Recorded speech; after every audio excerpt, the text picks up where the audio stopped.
Welcome to the Radiate Wellness Podcast. I'm your host, Christy Clemens Hoffman. Each week we will discuss tools, tips, and ways to radiate your best life ever, interviewing practitioners, authors, and luminaries to help you on your path. Wellness, joy, peace, abundance. What do you want to radiate?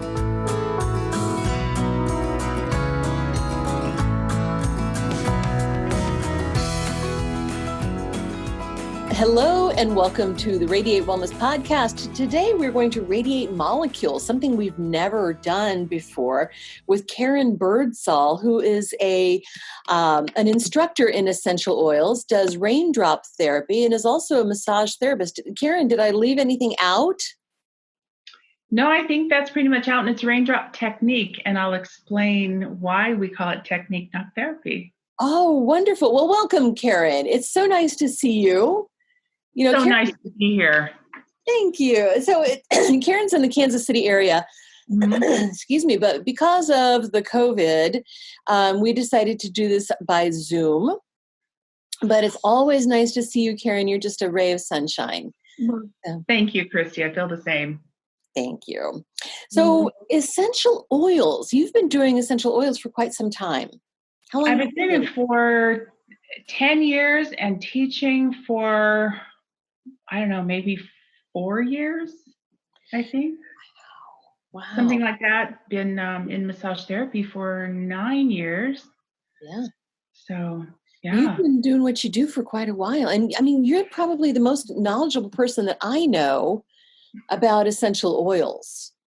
I know a lot. I don't know all, but I do know a lot. I will say that. I learn so much every single day, still. Oh my gosh. And so as we record this, you have just finished a class, like a monster big class that you were teaching about this. Can you talk about that at all? The intensive? Yeah. Or the ethics program? Yeah. Both, either. Well, let me talk about, I'm an instructor with an organization called CARE, which is the Center for Aromatherapy Research and Education. They are an educational forum, an institution where we teach what we call intensives, because they are intense and you'll be drinking from a fire hose the whole 3 days that we're together. It's a lot of information. We'll cover raindrop technique.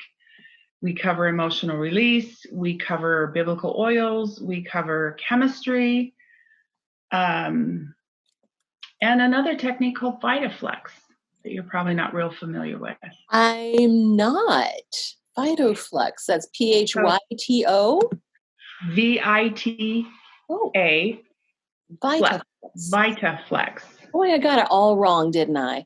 That's okay. VitaFlex. It's totally normal to do that. It's quite a mouthful. And so for this, this intensive that you just came off of was the for the CARE organization.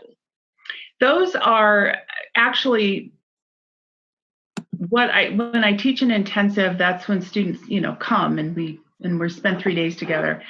I am headed into what we call CARE Summit with all the instructors that are within CARE. Every year we meet together as instructors. We have continuing education courses. We have a skills check every single year to make sure that we're all on the same page of what we're teaching. They could be varying different ways. I mean, it's all the same foundation, but teachers can share different stories and talk about different things. So it's not exactly, but it's pretty darn close to exactly the same with every instructor. Right. With some, variations for personality, et cetera, and approach. But of course. Yes, I like that you come together and make sure that you get on the same page first. And you do teach the chemistry behind this stuff too, which I love. And that's why we're radiating molecules today. We are radiating molecules, and it's a fascinating concept. Our bodies are made of energy. We're all electrons going around everywhere. In the rooms we're in, there's electrons going everywhere. It's all energetic. And what you teach as course is energy, natural healing, and those kinds of things. And it's a fascinating thing because we know that our bodies from inception have atoms combine to form molecules, combine to form cells, which combine to form tissues, which combine to form organs, which make up the human body. Right. So it's a pretty glorious, entertaining thing. And I have to say that when molecules enter the body, it is this harmonious dance. It's this beautiful dance that these molecules do, because all of our bones, organs, tissues, everything's vibrating. Those molecules go in and they are at a frequency, and they are looking for something vibrating at the same frequency. And they meet it together and connect. If there's misinformation, they'll remove that from the body through, of course, flushing out our bodies. And that's why it's important to drink a lot of water when you're working with a lot of essential oils with raindrop technique and such, so that you can flush out the toxins that are released through those molecular functions. Oh, that is amazing. So all of this with essential oils, of course, the molecules of the essential oils, is that what corresponds in our body then? It does correspond. I'm going to tell you about 3 basic molecules. One of them is a phenol propanoid, or phenols. We call them phenolics because there's so many different phenol molecules. Those are the cleaners of receptor sites on the cells. They go in and their shape looks like a little stick person. It's probably one of my most favorite. The Furon molecule, I think, is my most favorite because it looks like a little cupcake with a cherry on top to me. So they have shapes and they have personalities, and they go in and do what they need to do. Right. So in the absence of phenols, you have ketone molecules that go in and also clean receptor sites. And then you also have alcohols that are also cleaners, but they're not quite as powerful. So it takes a little longer for an alcohol molecule to clean a receptor site. Then we have the sesquiterpene molecules. Those are heavier molecules. They are a slower absorption. Those sesquiterpene molecules clean out cellular information that's no longer useful. So they act as like deprogrammers of misinformation. And oils like sandalwood and myrrh are a thicker, heavier essential oil that they're just more viscous. Then the third one is monoterpenes. Those are a lighter molecule, which are more volatile. They have a faster absorption. And these molecules, I think, are my favorite. I use them a lot in people that need to recover. They're like the little moms. They come in and restore and awaken correct information within the cellular memory. So oils like frankincense and cypress are more volatile. They're a lighter molecule. And the lighter molecules are the ones you can smell the most. Oh, really? So they have the most fragrance available? They're aromatic, yeah. Yeah, right. I just sprayed the entire office here with frankincense and myrrh, as well as rose, to just kind of clear and clarify. Had an intense client and released a lot of negative stuff last night. And so I wanted to just kind of raise the vibration really quickly. So there's it's no coincidence then, or it's no surprise that these things were revered in the Bible back in biblical times. Right? That's all that they had back then. They didn't have modern medicine. They didn't have science as we do now. They didn't have any of that. So they had to go intuitively to their resources. And they have like bathtub-sized vats that they would lay in the sun, and the oils would separate from the plant material and the oils would rise to the top. Wow. And then they would collect those oils and apply them for everything. So for instance, you know, back then you would travel for days to get somewhere. It wasn't just hopping in your car in an hour, we're in Topeka. It's a long, long haul. And so people would come in, they'd be exhausted, And that you've heard about the alabaster boxes. And in No. you haven't heard about No. alabaster boxes. They would hold spikenard in those alabaster boxes. And it's literally, for my course on the biblical oils, I have a piece of alabaster. And it's an orange kind of color of stone. It's beautiful. And then they put the spikenard in there, and then they seal it with wax. I'm sorry. Spikenard. Did you say spikenard? Spikenard. What is that? Spikenard is a biblical oil. It was used for refreshing and rejuvenating. It's mentioned in the Bible a lot. There's galbanum, there's cistus, frankincense, myrrh. We've heard of the frankincense, gold, and myrrh. They had, let's see if I can remember some of the biblical oils. Rose of Sharon was one. Rose of Sharon is like a resin that the shepherds, when they had their flocks and they had, scratches and stuff on their hands, they would rub their hands along the sheep's skin that would collect all that resin, because sheep walk everywhere. Mm-hmm. And it would kind of help them soothe and heal their ailments and stuff. So it's all used for whatever your intention is on an essential oil is what will happen. Essential oils themselves do not cure anything. It's a tool that you have in your healing box, along with acupuncture, chiropractic, energy work, counseling. All those things are so beneficial to the entire body. And essential oils act on intention.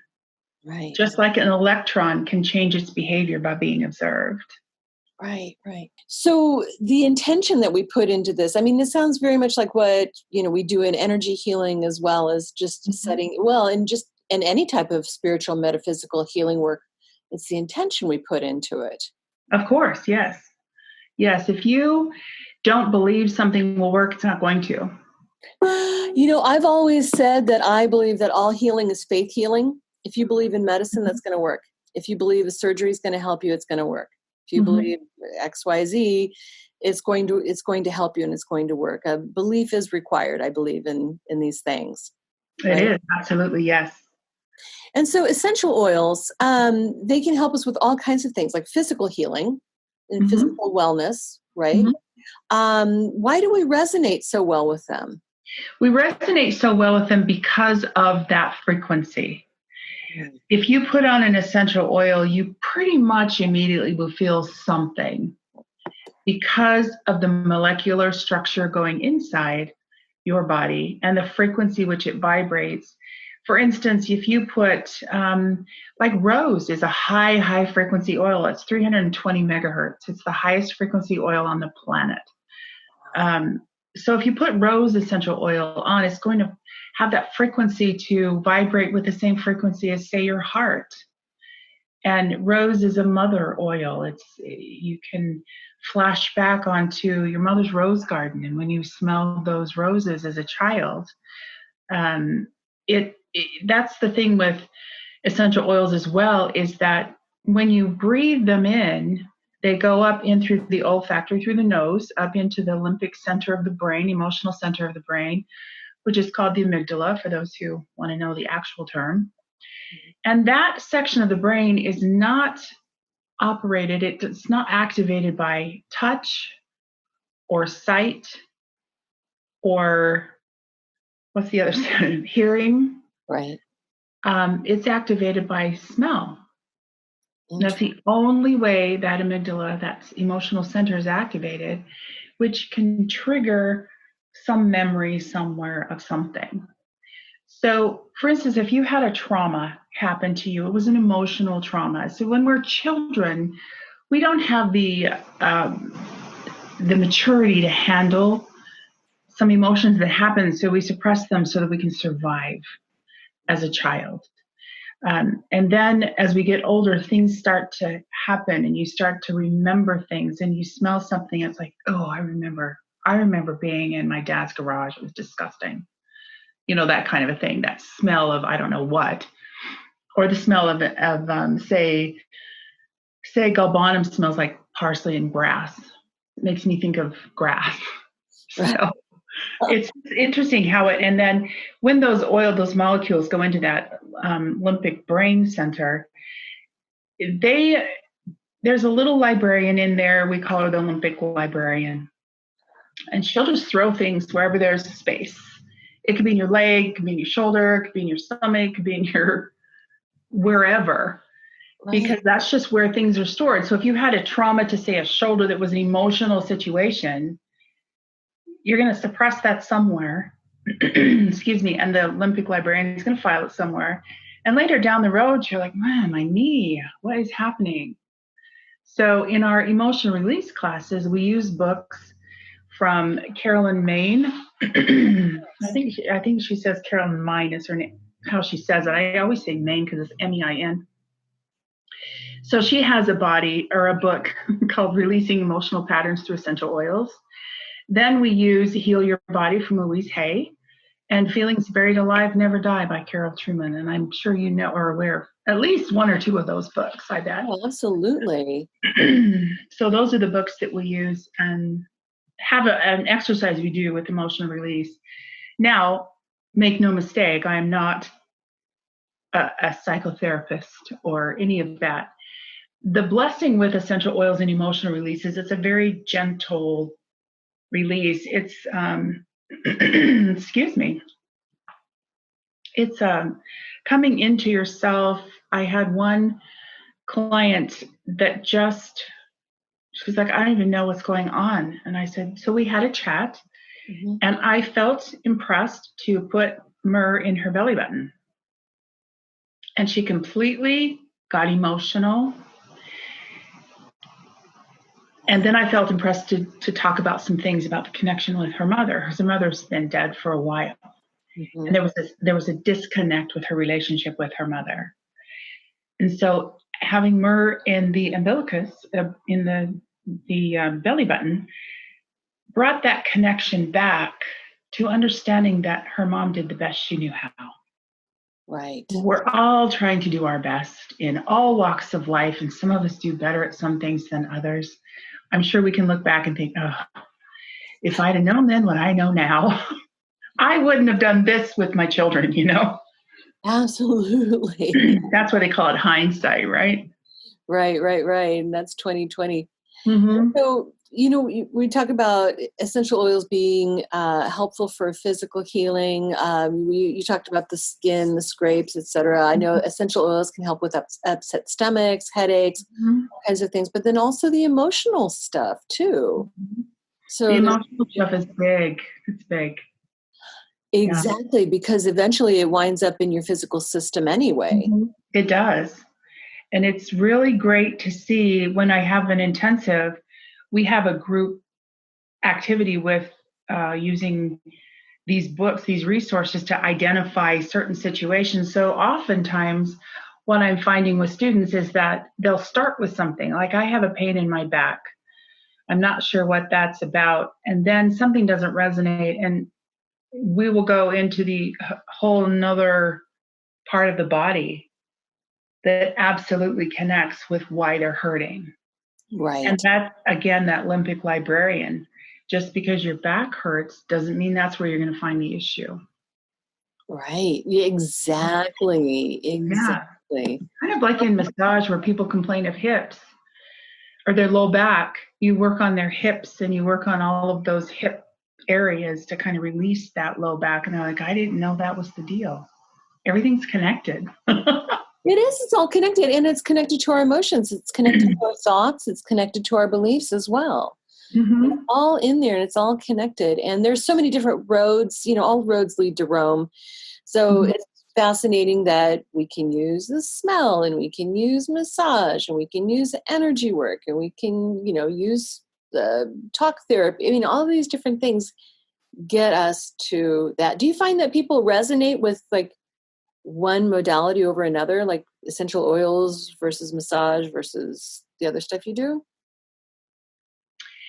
I've not found that one solid thing is what resonates with people. Well, and that's what I'm saying. It's like some people will resonate more with one thing than with another. Mm-hmm.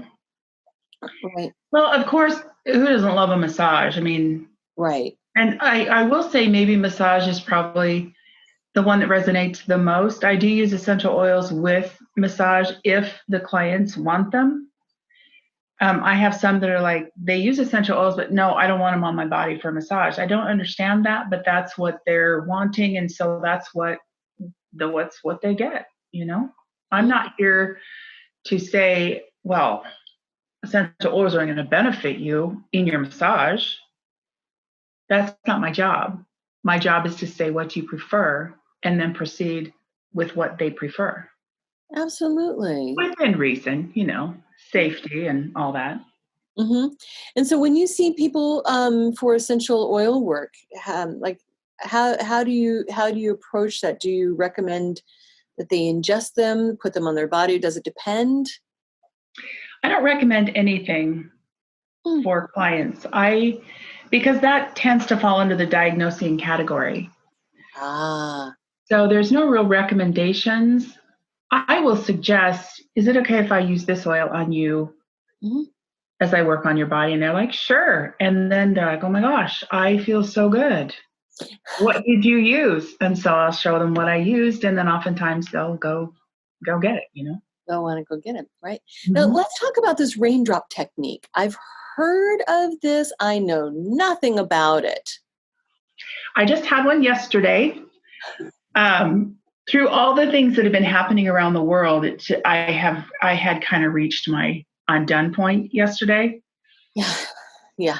And like last week was just a hard week, just with getting all the things done and all of that, and then all of the stress of what's going on. I just couldn't take it anymore. So I called a friend of mine and I said, you have any openings for a raindrop? Because I am losing it right now. So I went in yesterday and I think I don't know how many bottles we used. There was probably 15 or so bottles of oils that we used on a raindrop. And a typical raindrop, what raindrop is, it's not, we call it raindrop technique, not therapy, because in therapy, only massage therapists can use that word. Or a therapist of some kind. So raindrop technique is something we can teach anyone and they can use it on their families. Unless they become certified in raindrop technique, they can't charge for it. They can just use it on their friends and family. So raindrop is a procedure for applying oils onto the feet, the back, and the spine. So when you apply it to the feet, we use the VitaFlex technique to apply it along the spinal points of the feet. As you know, in reflexology, the arch area of the foot is part of the spine. So from the heel to the big toe, we VitaFlex and we catch all those organs along the spine. So we'll VitaFlex. And what VitaFlex is Stanley Burroughs wrote a book years ago on VitaFlex. And he coined the phrase vitality through the reflexes. So it's basically when you touch your skin, you know there's something there. Your whole body resonates that there's something on your skin. So this is the pads, and then you go to the tips, and then you flip them over. So these are the insulators that send that frequency through the nervous system with the essential oils. So we're matching frequencies again with the technique of VitaFlex. So you're using basically the first knuckles of the fingers. So it's pad here, rolling over to the fingers, so that your fingernail here is touching your skin as an insulator. So boom. It's like turning on a light switch and you turn it on halfway and you hear the noise. And then you flip the switch on and it's on, interjecting energy through the light, and here we go. Right. And that's the same kind of thing with VitaFlex. So it's a form of aromatherapy. It was developed in the 1980s by a naturopathic physician who developed a methodology when working with a Lakota elder. So they would go up into Saskatchewan and the Aurora Borealis, and they would bring the energy from the Aurora Borealis onto their elders, and they believed it would heal their elders. So then, of course, we get boundaries put up, and then they couldn't do it anymore, so they did feather energy. And so the VitaFlex or the raindrop technique has what we call feather strokes, which are, going up the body in this kind of a way, very, very light. So you're encouraging the oils and absorption to go in. It's a combination. I think it has conventional massage. You have a little part in there where you do a little massage, adaptations of oriental acupressure and reflexology, VitaFlex. And then we have an American healing, or Native American healing techniques, which is applied aromatherapy through the raindrop technique. Why do they call it raindrop technique? Because the oils are dropped like rain along the spine. So they're just, you hold the bottle of oil about 6 inches above the spine, and it literally drops like rain along the spine. Oh, I see. It's a beautiful, beautiful molecular dance. It just, I don't know how else to describe it other than this incredible dance within the body. Right. Well, it sounds like the oils are very intelligent, as in knowing where they need to go, clear what they need to clear, change the frequency of what they need to change, right? Mm-hmm. So, it's the molecular structure of essential oils that those molecules go in and they know their job. They can see, so for instance, if you have a free radical is just an incomplete molecule, but it has to have its little hand, has to have something to hold on to. So it will attach itself to like stomach lining or stomach tissue or organ tissue or whatever it wants to hold on to. And there again, the frequency of the essential oils vibrating and go in and see, oh, we have some incomplete. So they'll come and like match up its frequency and remove it from the body. So essential oils basically are a really good way to handle free radicals. and where do we get the free radicals? Free radicals come from, diet, processed foods, chemicals, all that kind of stuff. Mm-hmm. So Interesting. And so, yeah, I can see how attaching to our necessary cells and organs could be well, a good when a thing. free radical attaches itself, it creates unwellness in the body, aging quicker. Sicknesses pop up more readily. Yeah, immune problems. Yeah. Oh, yeah. Oh, yeah.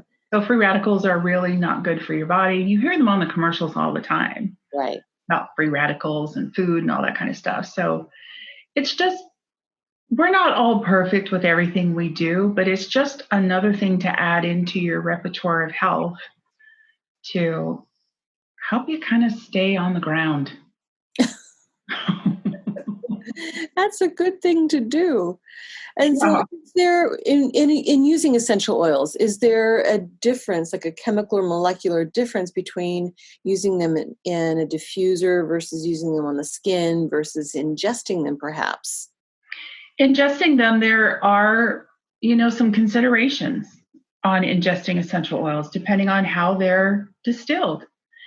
So if you have distillation with some phytochemicals to get more essential oil out of the plant, that's probably not something I'd want to ingest because I don't want to ingest chemicals, again, creating those disharmony within the cells.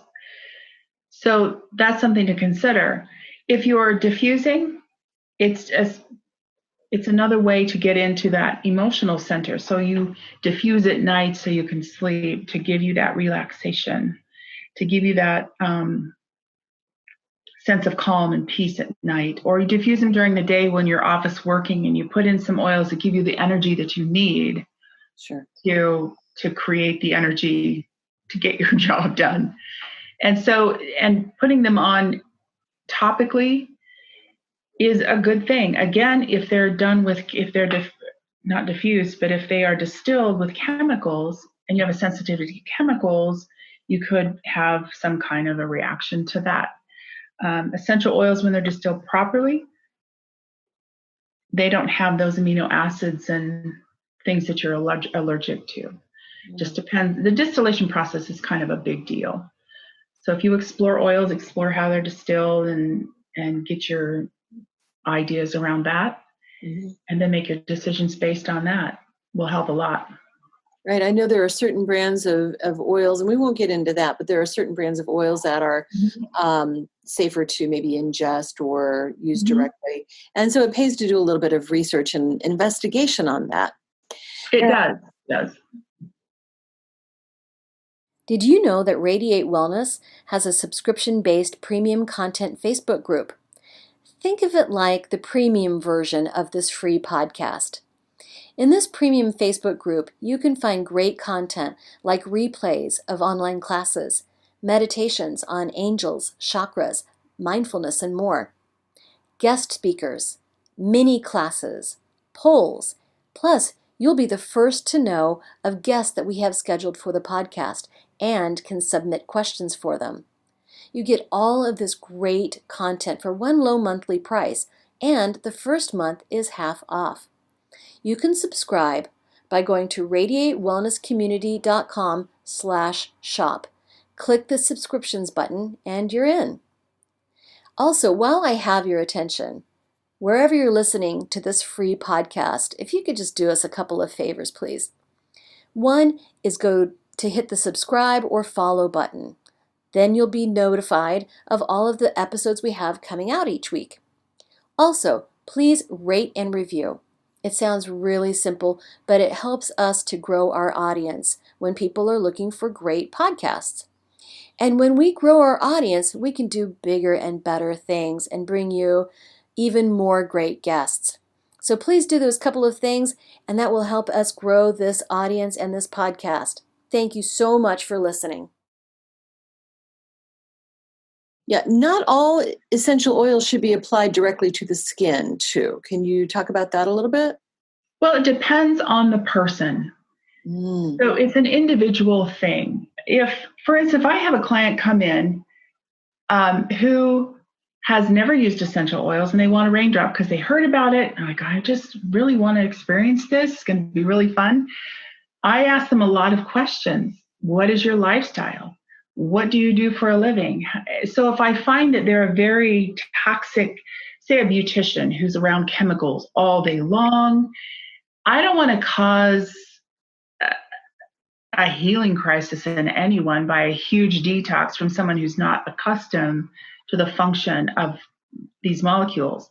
So I will maybe start with one drop.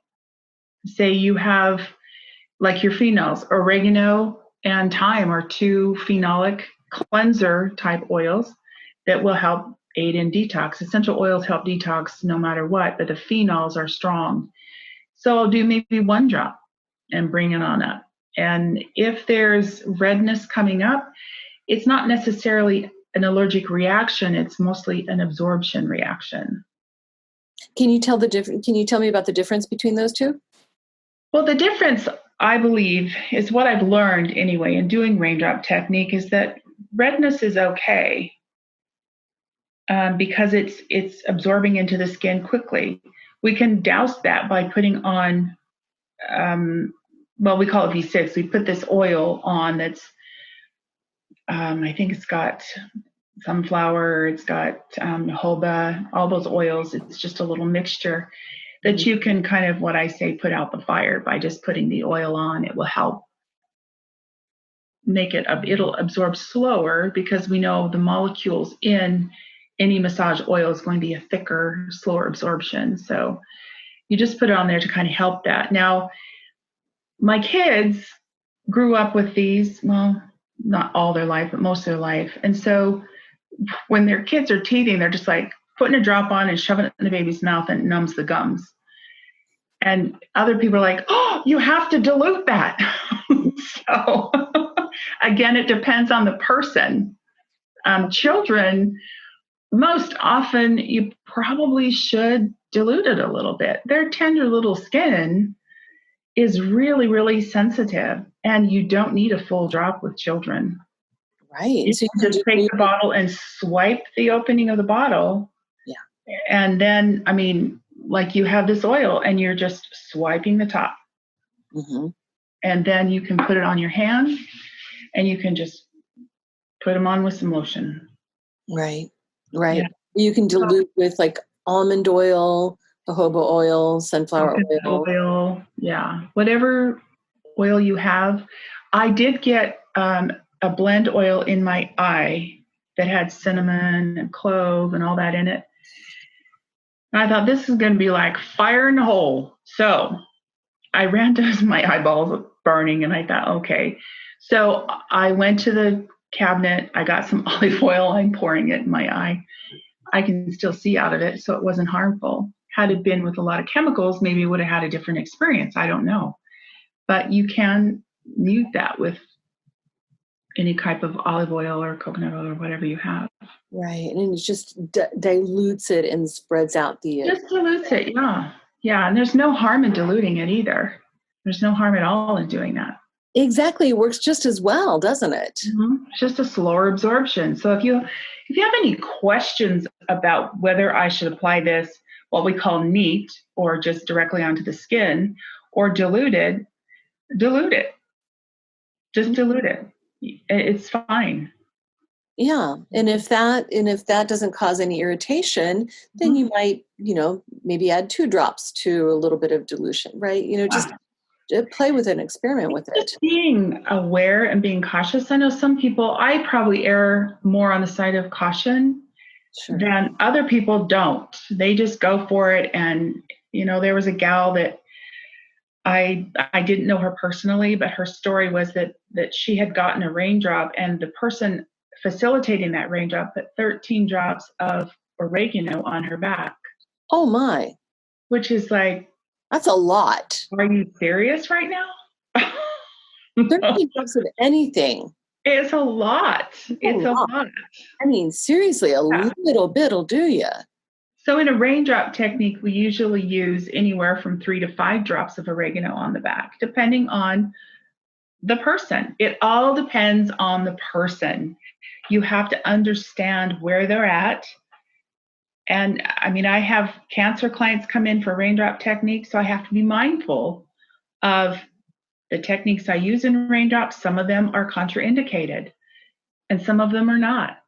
Oh. So we do what we call finger circles along the spine, where you go and massage those erectors and metaphysi right along the spine there. Right. To kind of help release the tension.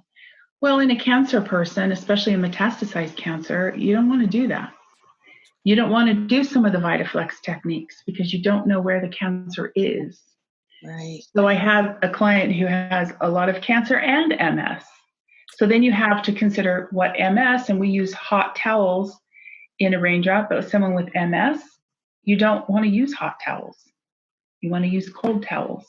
And you can ask them what their level of temperature, because that'll affect them for days and days and days and send them into a relapse with their MS. So there's all these special considerations that you need to think about. Right. I kind of feel like I'm all over the map because there's so much information, but like the ethics program I just wrote with another instructor for our summit starting on Thursday, we cover cancer and we cover working with minors. And if you want a course on working with minors and special needs kids, Tina Allen at Little Kids Foundation is a phenomenal experience. She travels the world teaching people how to care for children. And she has a saying in there that children are our greatest asset. They need to be treated with utmost care. And that in my office with pediatrics, they're the boss. They have a say in what happens, and you never not communicate with the child. Can I touch your back? Can I touch your head? Can I touch your foot? It's communication. It's all about communication with all of it. It is absolutely moving to somebody's level of comfort and what's going to be best for their particular body. I can see the care, the training, and the knowledge that goes into what you do and what you offer. And I love that you're teaching this. Thank you. People need to understand it's not one size fits all. No, it's not. Right? I mean, there are some things like too much peppermint oil can cause problems. Yeah, we end with peppermint on the body, but only maybe 1 to 2 drops.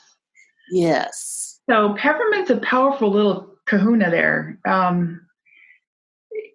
we use it less because it's almost like the herder. It's going to herd all the other molecules and just go, okay, guys, we got to finish the job. We're going to go in, and here's our body, and we get the warm towel that just kind of really penetrates and sends these molecules into the body. Right. It's a fabulous, fabulous experience. They're all wonderful oils. And, I use essential oils as well, not to the degree that you do by any means, mostly because I just don't know as much about it. So this is absolutely fascinating. Another thing I did want to mention, and I'm not sure how much you know about this, but we can certainly, there's plenty of information out there. What oils should not be used around pets? There is a lot. There's a company that, well, we're not talking companies basically per se, but dogs are pretty much like humans. We've used, my son's dog was hit by a car and had damage to his lungs. And they wanted $1,200. My son had just started his chiropractic business. He's like, I don't have $1,200. So I had a conversation with him, and so we diffused helichrysum in a tent with his dog in a tent for 24 hours. And the next day, he was much better. He wasn't completely healed, but he had done much better because those molecules of helichrysum went into where they needed to heal the lung tissues. Wow. So dogs are probably one of the easier to work with. Mm-hmm. I went to a class where they do raindrop technique on horses. That was an experience. That is fascinating. It was very much an experience, and the horse had never had a raindrop technique before. So you bite on the feet of a human, you do the hoofs of a horse. But you have to be like on guard because that horse can lay you out in a second. Oh, yes. And then they moved on to the back, and the horse was restless, and, just things were releasing because after it was all said and done, we were given the story of this horse, and it was really tragic for this horse. So he was releasing these emotions by moving around. And then the next thing you know, his top lip is like getting longer and longer. His head was going down, and he was so relaxed, and a whole new horse after that experience. Oh, that's beautiful. Cats and birds are a different story. So I would explore and get some books on essential oils with animals and get some reference guides on how to handle that. But those are the ones that are pretty different. Dogs are pretty much like humans. I put oregano. My dog had a wart on his lip, and I just shoved oregano on there. Mm-hmm. I probably should have diluted it, but I thought, you've been around oils long enough. Here you go. Yeah, right. It took it away. Yeah. So with some animals, if you've got cats or birds in the home, it would be very good to just be very careful about what we diffuse. Exactly. That is the big thing. My daughter has cats, and they're much more accustomed now to the oils. She diffuses pretty much whatever she wants. Mm-hmm. There's one time where one of her cats, I forget what she put on it, thinking it would help, but it was not for a cat, and she almost lost her cat. It wasn't an essential oil, it was some other herb, and I wished I could remember what it was. But so she had to work with the cat to bring it out of that and washed it off, and it was a little scary for her. So you do have to be mindful when you're using them on pets, and that's why desk reference guides for animals are so important. Do you have any good ones that you recommend? Well, I have, there is a Dr. Melissa Shelton. She has an essential oil line called Animalio, Animal, ANIMALIO, I think it is. Mm-hmm. She has a desk reference for animals, and it's not a specific brand, it's just essential oils. So I would recommend getting that because it comes from a vet, and she's a well-known vet up in Idaho. But I would recommend her book for sure. Oh, beautiful. There are other companies that have books, but I think I have 2 of her books. Mm-hmm. I don't have pets anymore, so I gave it to my daughter. But Right. And so, kind of similarly, are there any contraindications for children and essential oils? Children, depending again on the distillation process. I can say that when I first started with essential oils, I bought a couple $100 worth from Whole Foods like 12 years ago, thinking I'd cornered the market, and realized that wasn't a good purchase. I wished I'd kept them just to compare, but children are real sensitive. My grandkids, whenever they come over, they're in my oils all the time. I have to be mindful that they're not like in them. And one of my grandchildren came out with an essential oil, and she all over her mouth. And I thought, well, this could be delicious, couldn't it? Nothing happened to her because the stopper was in there. So she couldn't have gotten, more than 5 or 6 drops. So you have to understand the different philosophies. You have the British model, you've got the French and German models. They're different. So in the British model is what they did is they took wintergreen, isolated a molecule, and that particular molecule called methylsalicylate is toxic on its own. So then, just because that one molecule was toxic, they forbid you to use wintergreen ever, ever, ever. Oh, no. So when you isolate something, of course, you're going to get a different outcome. What methylsalicylate does is when it comes back in with all those other molecules in wintergreen, we've got this beautiful dance of harmony and quenching and buffering and all that kind of stuff. Mixed together, they make a wonderful essential oil. Sure. So you have to be mindful of that, and they don't believe in anything but dilution, like 1% essential oil to 10% dilution, which is a lot of dilution. Right. So there's a lot to learn, and they don't necessarily do quantities. They have an what they call an LD50. So they give oils to animals, and animals are hypersensitive to these molecules and to these oils. And they go in and give it until 50% of the animals die. And then base their assumptions on that. I mean, there's much more information than that. It's just kind of like the nuts and bolts.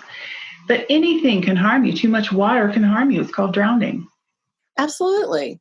So if you're giving the same amount of quantities to an animal you'd give to a human, you're going to get a completely different outcome. And we have no deaths on record that have died from essential oils. Mm-hmm. Only those who take like 15 ml bottle. Who's going to take a 15 ml bottle of essential oil and guzzle that sucker down? It would be traumatic. So there's much more information out there about, the different methodologies and theories of essential oils. Sure. Yeah, of course, the dosage and the weight and the size of the person, the sensitivity of the person, any allergies, any sensitivities they have. So it's good to just kind of go gently with it, I would imagine. Yeah, essential oils overall with allergies are, it's, if you're allergic to the plant, you most likely won't be allergic to the essential oil because it's distilled. All of those antigens and those allergens and those things that you're allergic to stay back, and the oil itself is clean of that. Again, it depends on the distillation. So, do you test an area and just see what happens? Right. So test a safe and unsensitive area. Mm-hmm. And so how do we get from a plant to an essential oil? I know you said distillation. I'm not really sure how that all works. Can you talk? You have these big, huge, I don't know how much they hold, 10,000 pounds, they're huge steel bins that you put the material in, and then you close the lid and you steam it. You steam distill. That's the ancient way of doing it, is through steam. Certain temperatures, certain amount of time, and the water comes up, the steam comes up through these little tubes down into this little gigantic beaker, and the oil will come to the top. And underneath there's the floral water. And the floral water, I got some floral water years ago. It has no smell to it now. It's yellow. It's probably horrible, but it's bragging rights that I got some floral water actually from a distillation. And the oils on top are tested time and time again with different ways to testing its purity. If it doesn't have all the molecules in it, some companies will pitch it and start over. But steam distillation is the thing that you need to be mindful of. And things like jasmine, jasmine I wouldn't take internally ever because it's an absolute. It's not an essential oil. Those flowers are so sensitive they can't take the heat of distillation. Oh, yes. Cool. And they have to be picked before sunrise. When it's time for them to be picked, they have to be picked before the sun rises in the morning. Because they're that delicate? Mm-hmm. Wow. Yeah. And that's when they're the most concentration of molecules is then. Right. There's quite a science to this. I didn't realize how scientific and how precise this is. Yeah. So how important is it that the raw material, the plant itself, is organic or untouched by additional chemicals? It's very, very important because what you distill goes in your body. So if you have soil that is full of pesticides and chemicals, then whatever's distilled and whatever's in that oil is going to be filled with pesticides and chemicals. Mm-hmm. So just be mindful of where the soil is, where the farms are, the distillation process. Just be mindful of those when you're investigating what kind of oils to buy. And just do your research on that. You can have lots of questions and.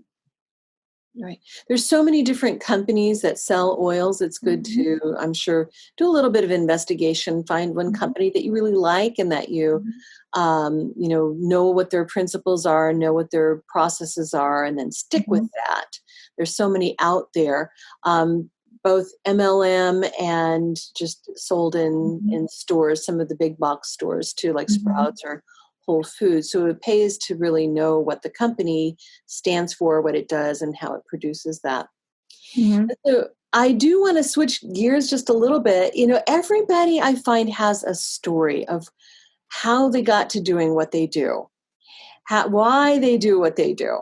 So how did you get to the place where you are? Massage therapy, essential oils. Is there a story there? Well, there is a story. I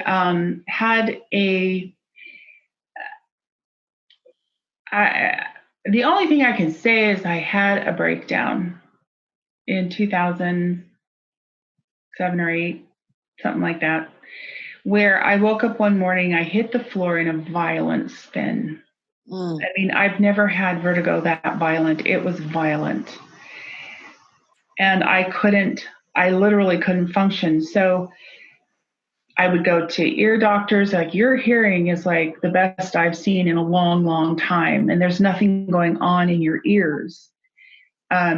There's MRI, your veins are clear. There's nothing going on. And I went to, I think there was 5 doctors I went to. I'm like, I'm screwed. I couldn't drive, nothing.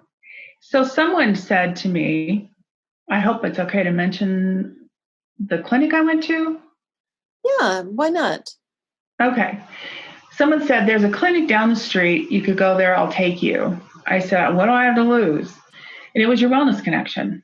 Oh, yes. Dr. Michelle Robbins. She's fabulous. Yes. So they had a team there that I've never been taken such good care of than at Your Wellness Connection. I had a chiropractor there. I had a counselor there, an acupuncturist there, and I went 2 and 3 times a week for all of it. And the counselor there was phenomenal. She's not so much counseling so much anymore because she's I think she's doing other stuff like with Hoffman process and stuff. But so my counselor was phenomenal. I did everything and anything she said. I did anything and everything with acupuncture. And probably after about I would say 6 months, maybe 5 months, I felt safer driving. And I was in the Bering Sea for 18 months. In the Bering Sea. Tell me about that. You're on a boat and it's rocking, and there's no sure-footedness at all. That's why I Radiate too, because I couldn't walk very well. And to drive was a challenge, and I wouldn't drive that much because I didn't want to hurt anyone. Right. Yeah. Yeah. So, and my counselor said, you should do Lomi Lomi. And I thought, what the heck is that?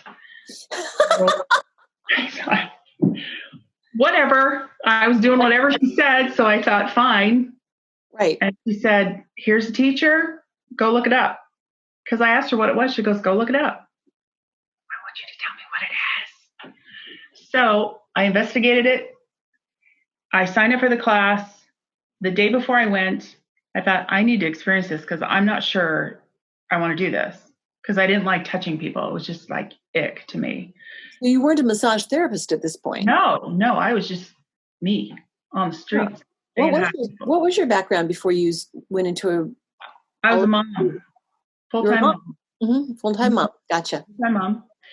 So I got this Lomi Lomi, and there was the gal who gave it to me said, you've got connection to the islands. And I felt these roots growing out of my fingers, and I felt I felt this ancestry show up from Hawaii. Okay. So I signed up for the class. I have life experience of attacks. And so there were guys in there, and I'm like, oh, crikey. And we had to, get ourselves all naked and stuff. It was very uncomfortable. So I made it through that. And then I thought, in order to do this, I need a massage license so I can legally do this. So I went to school, got my massage license. And essential oils, I'd heard of them. I bought that bunch from Whole Foods. I went into a natural healer's. He had this book. I don't know if I said that already, but he had this essential oils reference book. And I thought, well, if he's got it, I have all these oils. I should buy that book and learn. And then the oils that were in there were not what I bought. So I put it on the shelf. And then some years later, I was introduced to these essential oils. And I thought, oh, that rings a bell. So I pulled the book out. And then I wanted to learn more. I wanted to see how they functioned. I wanted to learn about them and what they did. And so then that led me to CARE, to be an instructor with CARE. And tell me again what CARE stands for. CARE is the Center for Aromatherapy Research and Education. Perfect. Mm-hmm. Perfect. That is so up your alley. That's what I'm learning. I'm learning all about myself. And now you're teaching it. I am. And anybody, you can take the courses and become an instructor. However, it is a process. I thought I was getting a PhD in the process. So I thought, I've never experienced this in college. So right. Well, because you're learning emotions, you're learning chemistry, learning physiology, learning biology. Little types of physics, little types of, all of this stuff. Mm-hmm. Well, it's been an amazing journey for you, hasn't it? It has. And I want to leave, if we are on the trail end of this, I wanted to leave this thought that I used in my ethics presentation. Yes. It says, hands that know the art of touch as anointing and treat the body as sacrament will never be without work. If your hands are prayers, they are indeed an embodied way of praying our care for another person, I should say. And that was Marianne Finch. And I loved that so much because those of us who do energy work and essential oil work and all the work that I know you do and I do, I just loved it. Hands that know the art of touch as anointing and as a sacrament. So I love that. And this shows how in tune we are, Karen, is that I was going to wrap up with that same quote. Oh, you were? You and I are so in tune. Mm-hmm. Anointing we think of as such a holy thing, but it's really touching with oils and it's laying on the hands and transferring the energy. It is. And raindrop technique is a form of anointing. I love that. Isn't it funny how we knew this instinctually so many thousands of years ago? Yeah. Still doing it. This is not new. No. Essential oils are not new. They are touted as being new, but they're not. This has been going on for centuries. But now we know the science and we know why. Mm-hmm. Mm-hmm. We know what it does. And we know how it works. We didn't know how it works, but that's okay. It still worked. Yeah. Well, Karen, this has been absolutely fascinating and so much fun. I really do love talking with you. You're just so fun. And I would love to get the names of those books and authors, and we can put them in the show notes. Okay. So I would love to include that along with your bio. So, and if anybody wants to get in touch with you, how would they do that? Well, I don't know if you can see up here. Oh, that doesn't have my phone number. They can go to my website at www.nurturedbykaren.com.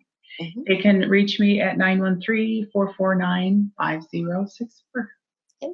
Well, we will put your website in the show notes, and it has ways to connect with you and what you've got going on your classes and your services and all like that.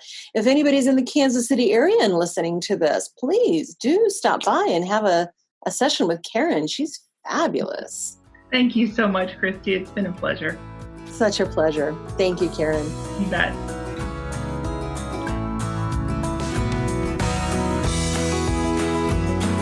Radiate Wellness is a community of holistic and alternative healers and consultants based in the Kansas City area, dedicated to helping you create spiritual, energetic, and physical well-being.